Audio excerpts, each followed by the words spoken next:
বিশ্ব ক্রিকেটের সব রকম আপডেট পাওয়ার জন্য আমাদের চ্যানেলটিকে আজই সাবস্ক্রাইব করে রাখুন। বাংলাদেশের বিরুদ্ধে প্রথম টেস্টের প্রথম দিনেই চাপে রয়ে গেছে পাকিস্তান। বৃষ্টিবিঘ্নিত ম্যাচে বুধবার ঘরের মাঠে সুবিধা করতে পারলেন না পাক ব্যাটাররা। প্রথম দিনের খেলা শেষে পাকিস্তানের এখন অব্দি রান 4 উইকেটে 158। প্রথম 4 ব্যাটসম্যানের মধ্যে 3 জনই রান পেলেন না এই মাঠে।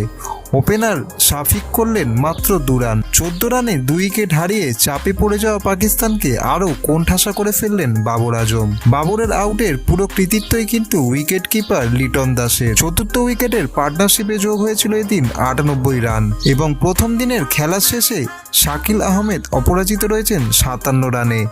22 গজে তার সঙ্গী রয়েছেন wicket keeper batsman Mohammad Rizwan, তিনি খেলছেন 24 রানে। এদিন টেস্ট ক্রিকেটে পাকিস্তানের 65 বছরের পুরনো রেকর্ড স্পর্শ করলেন শাকিল আহমেদ। তিনি করলেন তার 20তম টেস্টে 1000 রান।